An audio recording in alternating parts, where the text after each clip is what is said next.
우리 지난주에는 12장 35절부터 48절을 본문을 해서 지혜 있고 진실한 청지기에 대한 말씀을 보았습니다.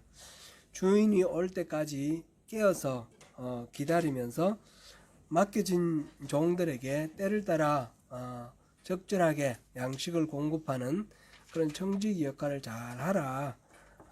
천국의 백성으로서 마지막 때 종말을 늘 기다리며 깨어 기다리라, 그런 말씀이었습니다.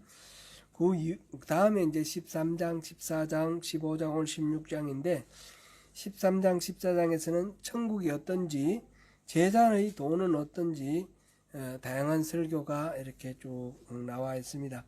지금 누가복음은 18장까지는 계속해서 이렇게 여러 설교가 배열되어 있습니다. 15장에서는 우리가 잘 아는 유명한 잃어버린 양 이야기, 잃어버린 드라크마 이야기, 잃어버린 아들 이야기, 이른바 탕자의 비유, 이런 이야기들이 쭉 나와 있고요. 이제 오늘 16장에서 두 가지 비유가 나와 있습니다. 하나는 불의한 청지기, 하나는 지금 부자와 거지, 그런 비유입니다. 앞에서 우리 지난주에 우리가 지혜 있고 진실한 청지기가 되라 그랬는데, 그는 우리가 이해하기가 오히려 좋았는데, 이 16장에 있는 이 불의한 청지기는 조금 난해한 그런 면이 좀 있습니다. 이 불의한 청지기 이야기와 거지와 부자의 이야기, 이 두 비유는 다른 공간복음에 나오지 않는 이야기입니다. 누가복음에만 나오는데 둘 다 해석하기가 약간 좀 난해한 그런 부분이 있습니다. 그러나 둘 다 이야기는 다른 이야기 같은데 자세히 보면 주제가 같아요. 결국은 우리 믿음의 신앙생활을 어떻게 할 것이냐, 삶의 신앙인의 태도를 이야기를 하는 건데,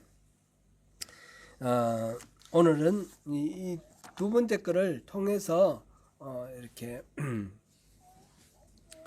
살펴볼 텐데요. 첫 번째와 두 번째가 연결된다라는 것은 13절, 14절을 통해서 우리가 알 수 있어요. 13절, 14절 한번 같이 한번 읽어보겠습니다. 집 하인이 두 주인을 섬길 수 없나니 혹 이를 미워하고 저를 사랑하거나 혹 이를 중히 여기고 저를 경히 여길 것임이니라. 너희는 하나님과 재물을 겸하여 섬길 수 없느니라. 바리새인들은 돈을 좋아하는 자들이라. 이 모든 것을 듣고 비웃거늘. 앞에 이 청지기, 불의한 청지기 비유는 이제 청지기가 해고당할 위기가 놓였는데 그 빚진 사람들, 주인의 빚을 진 사람들에게 이 계약서를 말하자면 다시 쓰는 거예요. 100냥 빚진 사람에게는 80냥이라고 쓰고, 이런 식으로 해서 그 빚진 사람들에게 혜택을 주고 나중에 자기가 어려울 때 그들의 덕을 보려고 하는 거예요. 불의한 거죠. 자기 재산도 아니면서. 그렇게 하니까 끝까지 이 예수님은 이 비유를 통해서 이 청지기가 옳다는 얘기를 안 해요. 불의한 청지기다. 다만 불의한 청지기라도 지혜가 있다라는 거예요. 그 빚을 탕감해 주면서 주인의 그 명예를 이렇게 드높이는 그런 일을 함으로써 자기 이익을 위해서 했지만 결과적으로 주인이 이렇게 높여지니까 재산상으로는 손해를 봤지만 주인이 그를 기뻐한다는 거죠. 기뻐한다는 것보다 그냥 묵인해주고 이렇게 좋아한다. 그 얘기를 하면서 불의한 청지기도 이렇게 지혜를 갖는데 작은 일에 충성하라, 그런 얘기를 하면서, 이거는 마지막에 가서 한 말이 재물과 하나님을 겸하여 섬길 수 없다, 이 말로 마무리를 지었어요. 마태복음에서는 이 말이 다른 문맥에서 나왔는데 여기서는 그 말을 했어요. 그러니까 청지기 비유에서도 재산이라는 게 절대적으로 중요한 게 아니다라는 이야기를 하는 거예요. 오히려 하나님께 기쁨이 되는 일을 찾아서 하는 것이 이 불의한 청직이지만 그래도 칭찬을 받을 수 있는 계기가 되었다. 그 이야기를 하고 그 다음에 바리새인들이 돈을 좋아하기 때문에 이 이야기를 듣고 비웃는 웃음을 웃었다. 그런 이야기를 합니다. 그럼 바리새인들은 자기 나름대로 찔리는 그게 있었겠죠. 근데 그러나 그것을 그대로 받아들이지 않는 비웃음으로 그거를 넘기는 그런 상황입니다.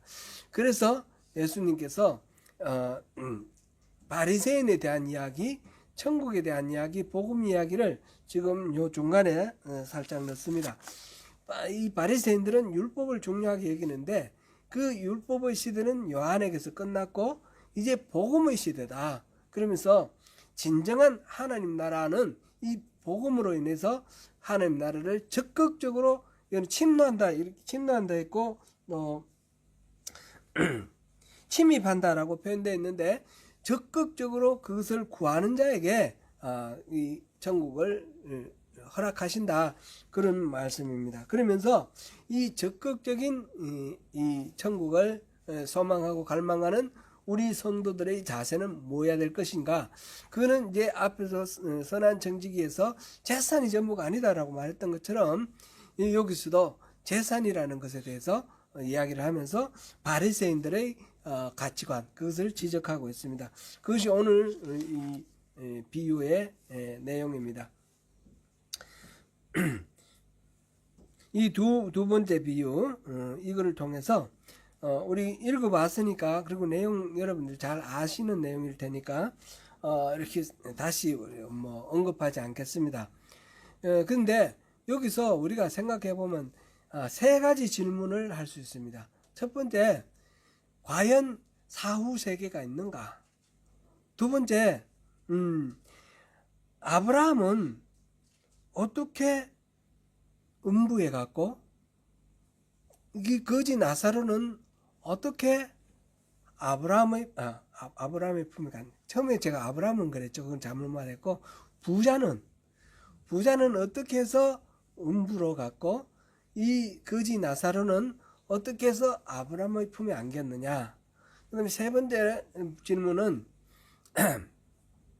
그 자식들 보내서 자식들에게 나사로를 보내달라 하는 그 부자의 부탁과 관련해서 계시된 말씀을 믿지 않으면 다른 방법은 없는가? 이런 세 가지 질문을 할 수 있습니다. 그래서 그 질문을 통해서 우리 신실한 성도로서의 우리의 삶은 어떻게 해야 되는지 함께 살펴보겠습니다. 첫 번째 질문, 죽음 이후의 세계가 있는가 하는 것입니다.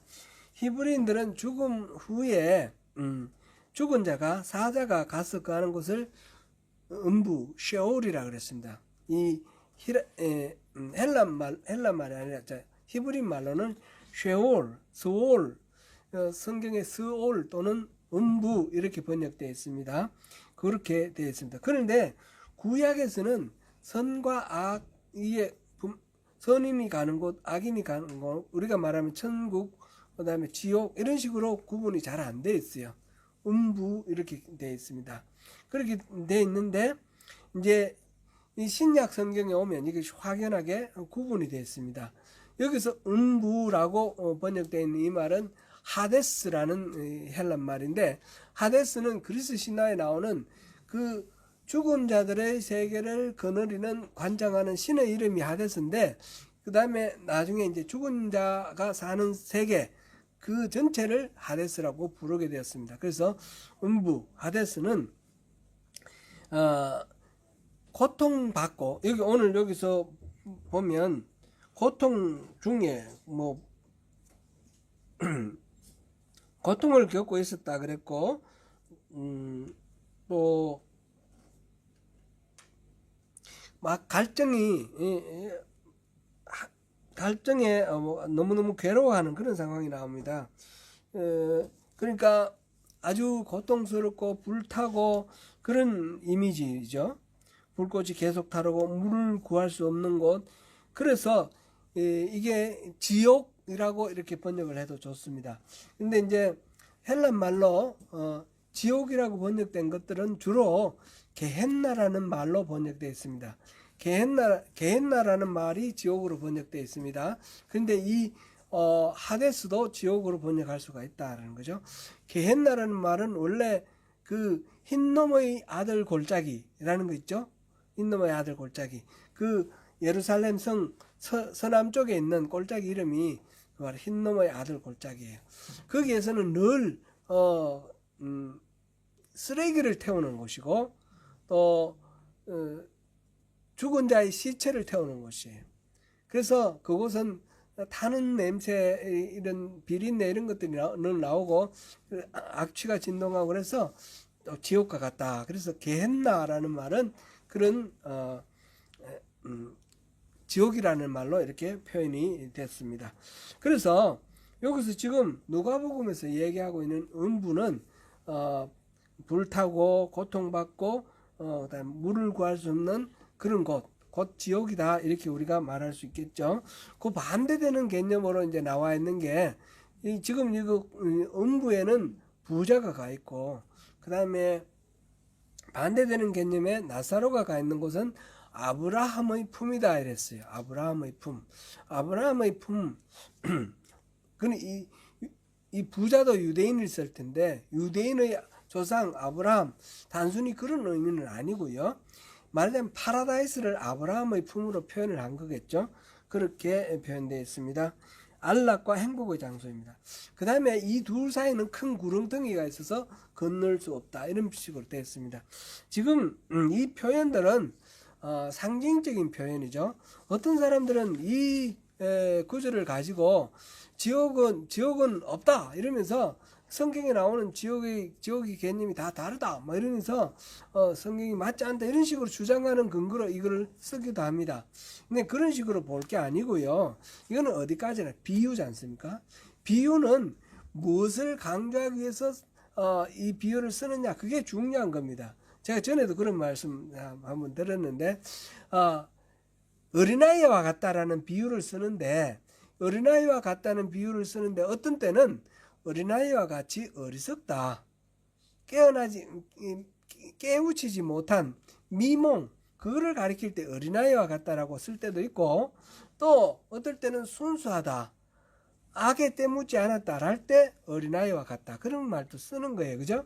비유가 똑같이 어린아이와 같다는 비유지만 경우에 따라서 다르게 쓰이는 거예요. 누룩 같은 것도 비유가 누룩은 악의 시다 이런 표현으로도 쓰이지만 천국은 누룩 같다 이러면서 보이지 않게 계속 확장하는 성향이 있다 이렇게 할 때도 누룩 같다라는 표현을 쓰지요. 그런 식으로 비유는 그 강조하는 말을 이렇게 주목을 해야 되지 그거를 문자 그대로 이해를 하면 안 되는 거예요. 지금 지금 여기서 아브라함의 품과 그다음에 이 음부로 표현되어 있는 이것은 상징적인 의미고 사후의 세계가 있고 틀림없이 파라다이스, 아브라함의 품으로 표현된 이 평화와 안락의 세계가 있는가 하면 고통과 어둠의 세계가 있다라는 거죠. 죽음 이후에 심판이 있고 그 위에 있다라는 거, 그거를 강조하기 위해서 이 비유를 사용했다라는 것을 우리가 이해해야 되겠습니다. 우리 인간의 육체적 죽음이 끝이 아니고 육체적 죽음 이후에 정반대의 두 개의 세계, 복락과 영벌의 세계가 기다리고 있다라는 사실입니다. 이거는 믿느냐 믿지 않느냐에 따라서 믿으면 있고 믿지 않으면 없고 이런 거 아닙니다. 믿을 사람은 믿고 말 사람은 말아, 그렇게 해도 되지만 그러나 어떻든지 간에 그런 세계는 있다는 겁니다. 안 믿고 손해보든지 믿고 구원 받든지 그거는 듣는 사람이 알아서 할 일이에요. 이 사후의 세계에 있는 거 믿습니까? 아멘. 이거 나중에 또 우리가 세 번째 질문에서도 나올 얘기인데, 이 부자가 왜 이 음부에 갇혀서 고통하고 있을까요? 이 사람은 죽음 이후의 세계에 대해서 믿지 않았고 그냥 살아 생전에 잘 먹고 잘 살면 끝이라고 생각했기 때문에 아닐까요? 뭐 그거 내가 안 물어봤지만 우리가 짐작하기에 충분한 그런 근거가 되는 이야기입니다. 이건 사후의 세계는 있습니다. 제가 고등학교 때 파스칼의 팡세를 읽었는데, 팡세를 읽으면서 제가 예수 믿어야 되나 말아야 되나 고민했던 구절이 있었어요. 그때는 예수 안 믿을 때예요. 근데 팡세 파스칼이 뭐라고 말했냐면 우리가 도박을 한다고 생각해봐라. 천국이 있다는 것, 천국과 지옥이 있다는 것과 없다는 것이 있는데, 천국과 지옥이 있다는데 베팅하는 게 좋냐, 없다는데 베팅하는 게 좋냐. 만약 있다는데 베팅을 했는데 실제로 있으면 천국이 있다고 생각하고 천국에 갈 만한 삶을 살았을 테니까 천국에 가서 좋다. 만약 없으면, 천국도 없고 지옥도 없으면 그만이다는 거예요. 손해볼 거 하나도 없다는 거예요. 만약 없다는데 베팅을 하면 어떤 이야기죠? 없으면 그만이에요. 손해볼 거 없어요. 만약 있으면 어떻게 돼요? 망하는 거예요. 그럼 어느 쪽에 베팅할래? 있다는데 베팅하고 천국과 지옥이 있는데 믿음을 가지고 살아라. 그런 이야기 나왔습니다. 여러분 어디 베팅하실래요? 그렇습니다. 우리 육체는 시들어 없어질 떡국과 같지만 영원히 시들지 않는 영광의 세계, 그것이 우리 성도들을 위해서 예비되어 있습니다. 그것을 믿으시고 주님 안에서 그 은혜를 또 누리시길 바랍니다. 두 번째 질문은 부자는 왜 음부에 갔고 거지 나사로는 왜 아브라함의 품, 말하자면 천국에 갔느냐, 그런 질문이 있습니다. 부자가 이 성경 이 기록을 볼 때 뭐 특별히 사악하거나 범죄를 했거나 그런 기록은 하나도 없어요. 여기서는 부자는 어떻게 되어 있습니까? 묘사가 자색 옷을 입고 고운 베옷을 입고 날마다 호화롭게 즐기더라. 그것만 있습니다. 그죠? 말하자면 요즘 고급 그 브랜드 명품 입고 그냥 맛있는 음식 먹고 사람들 불러도 잔치하고 파티하고 이렇게 막 즐겁고 행복하게 살았다는 거예요. 남들 다 어쩌면 부러워했을지도 모르겠습니다. 그렇게 살았는데 왜 음부에 갔습니까? 아브라함에 따르면 아브라함 뭐라고 말했냐면 25절에 너는 살았을 때에 좋은 것을 받았고, 너 살았을 때 좋은 것 받았으니까 지금 괴로움을 받는다 이렇게 돼 있어요. 그죠? 그러니까 살았을 때 좋은 거 받은 사람은 괴로운 걸 받는다는 거죠. 반면에 거지 나사로는 어떤 선행을 했다거나 믿음이 좋았다거나 뭐 그런 거 하나도 없어요. 하나도 없는데 어떻게 아브라함의 품에서 그렇게 살았을까요? 아브라함이 하는 말로는 살았을 때 고난을 받았으므로 죽어서 위로를 받는다 이랬어요. 그러면 이 세상의 삶과 저 세상의 삶은 완전히 반대구나, 이렇게 단순하게 우리 생각하면 될까요? 이런 논리는 평지설교에서 나와 있습니다. 6장 20절 24절입니다. 우리 같이 한번 읽어보겠습니다. 예수께서 눈을 들어 제자들을 보시고 이르시되 너희 가난한 자는 복이 있나니 하나님의 나라가 너희 것이며, 그러나 화 있을진저 너희 부요한 자여 너희는 너희의 위로를 이미 받았도다. 그렇다면 부가 절대 악인가요? 가난은 절대 선인가요? 이 비유를 통해서 말하는 게 그런 걸까요? 그렇게 볼 수는 없습니다. 부자가 저 세상에서 고통을 받는 것은 그가 부자였기 때문이다 이렇게 말할 수는 없습니다. 오히려 그것은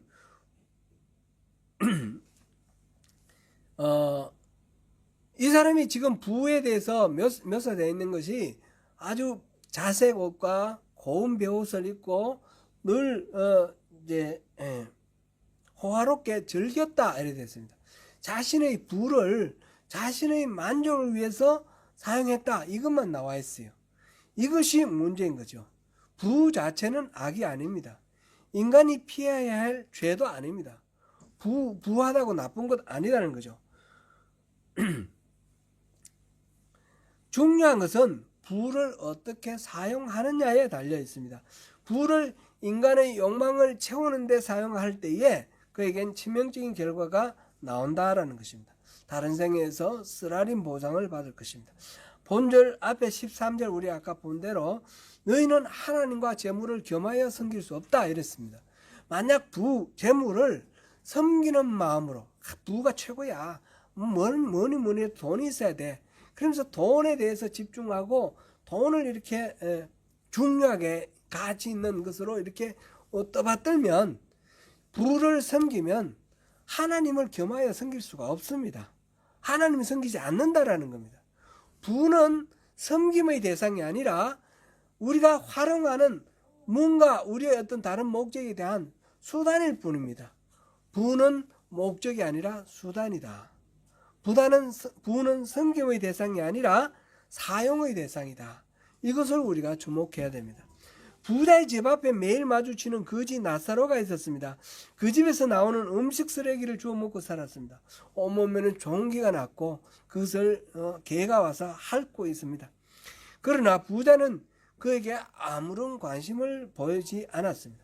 그럼 날마다 호화롭게 파티하고 즐겼습니다.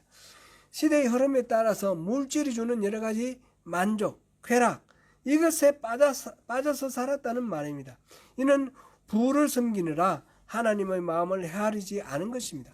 하나님이 우리에게 구하는 것은 무엇이라 했습니까? 미가서 6장 8절 우리 외우지 않았습니까? 하나님이 우리에게 구하는 것은 오직 정의를 행하고 인자를 사랑하고 겸손하게 하나님과 함께하는 거라 그랬습니다. 이 정의와 인자, 정의와 공의와 사랑, 이거는 하나님이 늘 우리에게 강조하시고 구하시는 겁니다. 우리가 올바라야 되고 그리고 자애로워야 됩니다. 사랑을 하나님도 사랑해야 되지만 이웃도 이웃 사랑 이렇게 사랑으로 우리가 선을 쓸 때 하나님이 기뻐하시는 겁니다. 그러므로 하나님의 마음하고 상관없이 내 만족만 추구하고 살면 하나님으로부터 이렇게 외면을 받는 것입니다. 그러면 거지 나사로는 왜 아브라함의 품에 있었습니까? 그가 어떤 선행을 했다는 것도 없고 신실한 믿음의 모습을 보였다는 그런 기록도 없습니다. 그는 무엇입니까? 그의 정체성은 무엇입니까? 거지입니다.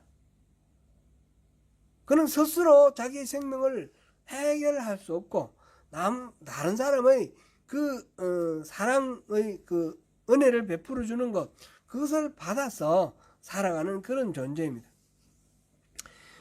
그러므로 그가 구원을 받고 아브라함의 품에 안겼다는 것은 말하자면 전적으로 하나님의 은혜입니다. 자기가 잘나서 그런 게 아니라 하나님의 은혜로 구원받는 것입니다. 우리가 구원을 받느냐 못 받느냐라는 것은 내가 믿음 생활 잘해서라고 생각하면 안 됩니다. 내가 하나님의 은혜를 받는 것은 오직 하나, 하나님이 내게 은혜를 베푸셨기 때문에 내가 은혜를 받는 겁니다. 내가 구원을 받는 것은 내가 구원받을 만한 믿음이 있어서 그런 것이 아니라 하나님이 나를 구원해 주시기 때문입니다. 지금 이 거지 나사로는 자기에게는 아무런 거 없습니다. 자격도 없고 아무것도 없습니다. 그런데 은혜를 받았습니다. 그가 왜 은혜를 받았습니까? 하나님의 본성 때문에 그렇습니다. 하나님의 본성은 뭡니까? 긍휼입니다. 긍휼. 하나님은 필요하고 뭔가 공고함에 처 있는 불쌍한 사람, 약자를 사랑하는 것이 하나님의 본성입니다. 그리고 거지는 하나님의 본성 때문에 자기가 은혜를 받은 겁니다. 우리가 그러니까 은혜를 받을 수 있는 비결은 뭡니까? 우리가 가지고 있는 뭔가를 내세우는 것이 아닙니다. 모든 것을 내려놓고 우리가 가진 걸 가지고 부자가 은혜 받지 못한 이유가 뭐죠? 부자가 자기의 만족만을 위해 썼기 때문에 은혜를 못 받았습니다. 그러면 다른 사람들을 위해서 하나님의 본성대로 기대대로 우리에게 구하는 것대로 다른 사람들을 위해 사용을 할 때에 은혜를 받을 수가 있는 것입니다. 내가 가진 게 뭐든지 있으면 그건 나눠야 되는 거. 없으면 없는 대로. 없으면 없는 것 때문에 하나님 우리에게 은혜를 부어주실 겁니다. 내가 없기 때문에 뭔가 해야 되고 내가 가진 거 이걸 가지고 뭔가 활용해서 하나님을 기쁘시게 해드려야 되고 이런 식으로 생각할 것이 아니고 내가 가진 모든 것들을 이렇게 나누는 것을 하나님이 기뻐하시니까 그렇게 사는 것이 당연하다. 이렇게 우리가 이해를 할 수 있습니다. 하나님의 은혜는 그러므로 자기에게는 전혀 내세울 것이 없다 하는 철저한 자기 부정 위에 하나님의 은혜의 비가 내리는 것입니다. 세 번째 질문은 계시된 믿음을 믿지 않으면 다른 방법은 없는가? 부자는 아브라함에게 부탁합니다. 나사로를 보내어서 자기의 5 형제들이 그 고통이 가득한 음부로 오지 않도록 좀 해달라고 요청합니다. 아브라함은 그들에게 모세와 선지자가 있다 말합니다. 곧 율법과 모세는 율법의 대표죠. 그 다음에 선지자는 모든 예언서 성경, 말하자면 이 성경이라는 이야기입니다. 부자는 죽은 자가 돌아가서 말하면 틀림없이 저들이 회개할 겁니다. 자기는 이 사후의 세계가 있는지 몰랐는데 이 죽은 사람이 다시 돌아가서 그 이야기를 해주면 다 알아듣지 않겠습니까? 그런 이야기인데 아브라함은 말하기를 모세와 선지자 이야기를 듣지 않으면 죽은 사람이 돌아가서 말을 해도 듣지 않을 거다. 그런 이야기를 합니다. 부자의 이 요청은 이제 더 이상 자기 자신의 이기적인 동기에 사는 게 아닙니다. 자기 형제들을 위해서 지금 부탁하는 거죠. 이타적이고 말하자면 복음을 전하는 선교적인 입장에서 이렇게 말하는 것입니다. 자기 형제들이라도 고통을 당하는 이 음부에 오지 않도록 하기 위해서입니다. 5 형제라 그러는데 5이라는 건 손가락 한 손의 손가락 전부를 말하는 것으로서 이것도 상징적인 의미를 갖는 거죠. 모든 사람, 모든 형제를 말하는 거죠. 심지어 하나님이신 예수님이 이 땅에 오셔서 많은 기적을 베푸시고 병자들을 고치시고 막 이렇게 했는데 그것을 바라본 목격한 사람들이 얼마나 됐습니까? 오병이어 사건에서 보면 그것을 먹은 사람이 5천이라 그랬죠. 5천. 남자만 5천이에요. 성인 남자만. 그러면 전체 다는 한 적어도 2만은 될 거예요. 그 사람들 다 나중에 예수님이 십자가 못 박힐 때 몇 명이 남았습니까? 갈릴리에서 따라온 몇 사람, 그 여인네와 12제자들도 다 흩어지고 거의 예수를 믿지 않았습니다. 그 많은 하나님이신 예수님이 이 땅에 오셔서 기적을 베푸시고 그렇게 하셨는데도 불구하고 안 믿으려면 안 믿는 겁니다. 예수님은 설교를 하실 때 특별히 수많은 비유의 말씀하셨습니다. 여기도 비유의 말씀을 하셨는데 비유의 말씀하신 이유는 심지어는 비유가 아니면 말씀 안 하셨다라는 그런 표현도 나오는데요. 마가복음 4장 34절에 비유로 말씀하시는 이유는 우리 일생생활 속에서 쉽게 볼 수 있는 그런 물건이나 상황, 일, 공중에 나는 새를 보라, 들에 핀 백합화를 보라. 보면 다 보이니까, 들으면 다 아는 얘기니까 그렇게 쉽게 이해할 수 있도록 말씀하시는 것이 비유입니다. 비유는 감춰져 있는 비밀을 드러내기 위해서다. 이렇게 마태복음 13장 35절에 기록되어 있습니다. 그러나 사람들은 그거를 알아듣지 못합니다. 심지어 제자들조차 알아듣지 못합니다. 그래서 예수님이 다시 설명을 해주고 하죠. 그래서 이 예수님의 비유의 말씀을 비밀을 감추기 위해서 이 비유로 말씀하신다. 이렇게 이해를 하기도 합니다. 그냥 직설적으로 말하면 다 알아들으니까 비유로 말해서 제자들에게 따로 설명해주고 제자들만 알게 하려고 비유로 말씀하셨다. 그러면 뭐하러 말씀하십니까? 제자들께만 얘기하지 아예. 그렇지 않습니까? 그거는 이치에 맞지 않는 얘기입니다. 그러면 이 말은 왜 나옵니까? 이거는 이사야서에도 나오는 말입니다.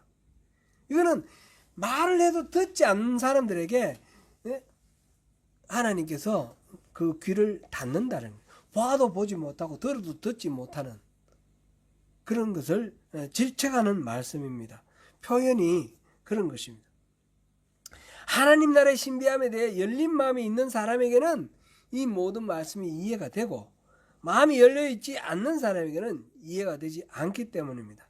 예수님이 일부러 비밀을 감추는 것이 아니라 그 비밀에 열린 마음이 있는 자만이 알 수 있습니다. 우리는 그러므로 우리 마음을 하나님께서 베푸시는 은혜를 받을 수 있도록 철저히 자기 보정을 하면서 마음을 열어야 하는 것입니다. 그래서 하나님은 그 비밀을 예수님이 오시면서 그 비밀을 다 공개를 했는데, 비유의 말씀으로 공개를 하고 그것을 믿는 사람들이 바로 교회라고 그랬습니다. 창세 때부터 하나님의 그 섭리와 계획, 경륜, 그 경륜을 아는 사람들이 교회라고 그랬습니다. 교회에다가 그 비밀을 다 알려주시고, 교회를 통해서 이 세상에 그 비밀을 알리라, 비밀을 그래서 교회에 맡겼다 하셨습니다. 이게 에베소서 3장 9절 10절 말씀입니다. 이 비밀을 맡은 교회, 바로 저와 여러분이 이 지혜 있고 성실한 청지기가 되어서 우리의 이웃에게 때에 따라 양식을 공급하는 그 지난 주일에 우리가 살펴본 그 청지기, 지혜 있고 진실한 청지기가 되기를 하나님께서는 우리에게 기대하고 계시는 것입니다. 사랑하는 성도 여러분, 우리는 천국의 시민입니다. 세상에서 온갖 호사를 누리지만 천국에 이름이 없다면 그 인생은 얼마나 허무하겠습니까?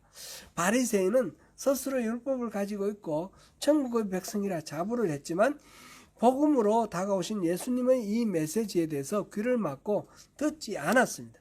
듣지 않는 자에게는 모세와 이 선지자가 있어도 소용이 없다라는 겁니다.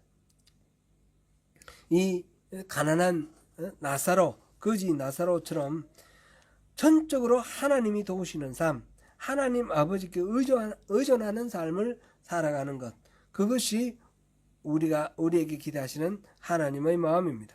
그리고 맡겨진 영혼들에게 주님의 은혜와 사랑을 베풀고 주님의 자녀로 잘 살 수 있도록 돕는 가운데 주님이 베풀어 주시는 그 은혜를 잊고 주님의 영광에 참여하는 저와 여러분 되시기를 축원합니다.